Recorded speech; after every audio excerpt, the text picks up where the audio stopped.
कल्याण लोकसभा मतदारसंघातून महाविकास आघाडीतर्फे उद्धव सेनेच्या उमेदवार वैशाली दरेकर यांनी अधिकृतरित्या उमेदवारी अर्ज दाखल केलेला आहे।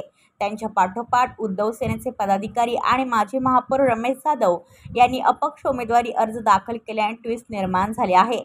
आज उमेदवारी अर्ज छाननी प्रक्रियेत वैशाली दरेकर यांच्यासह अपक्ष उमेदवार रमेश जाधव यांचाही अर्ज वैध ठरला आहे। यावर रमेश जाधव यांनी वैशाली दरेकर यांना एबी फॉर्म दिला असेल तरी यावर पक्षप्रमुखांनी निर्णय घेतील आणि मी निवडणूक लढण्यास तयार असल्याची भूमिका मांडली आहे।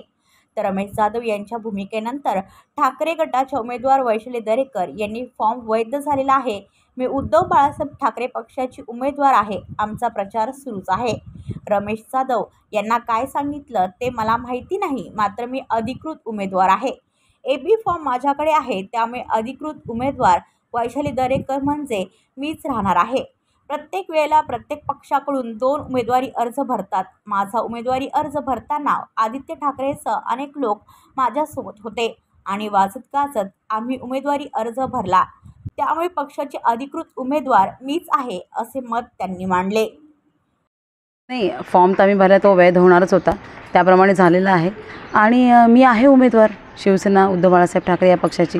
त्यामुळे प्रचार आमचा सुरूच आहे, महिना झालेला आहे आणि आजही जोमाने सुरूच राहणार आहे। असू शकेल ना, मला कशी कल्पना त्यांना काय सांगितले ते, परंतु मी अधिकृत उमेदवार आहे एवढंच मी सांगू शकते। हो, अर्थातच एबी फॉर्म माझ्याकडे आहे पक्षाचा, त्यामुळे अधिकृत उमेदवार म्हणून वैशाली दरेकर राणे हीच आहे।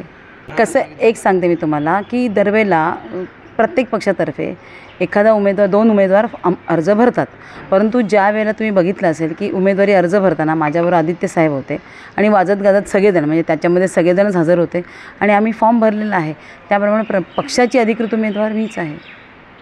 अर्थातच सुरुवात झालेली आहे। उद्याच आमच्या अंधारेताईंची सभा आहे अंबरनाथला आणि तशीच 6 तारखेला सभा आहे विटावा कळव्याला। त्यामुळे सभांची हे मांडणी झालेली आहे, रॅलीची मांडणी झाली आहे। तुम्हाला आता कळतील उत्तरोत्तर की कशी प्रचाराची एक धुरा सांभाळली जाईल आमच्या सगळ्या पदाधिकाऱ्यांकडनं आणि म्हणजे महाविकास आघाडीच्या पदाधिकाऱ्यांकडनं आणि जोरात आमचा प्रचार सुरू झालेला आहे। अतिशय उत्कृष्टपणे कल्याण डोंबिवलीमध्ये काम चालू आहे आणि मतदारांचा एक विचार आहे की यावेळेला त्यांना परिवर्तन हवं आहे आणि मतदार यावेळेला मशालीवरच मतदान करतील। ब्युरो रिपोर्ट कल्याण, आपले वृत्तप्रहार। तुमच्या आजूबाजूला घडणाऱ्या घटना पाहण्यासाठी आपल्या वृत्तप्रहार वाहिनीच्या YouTube चॅनलला सबस्क्राईब करा। तसेच नव्या व्हिडिओची नोटिफिकेशन मिळवण्यासाठी बाजूला असलेल्या बेल आयकॉनवरती क्लिक करा। प्रत्येक बातमीला लाईक करा आणि शेअर करा।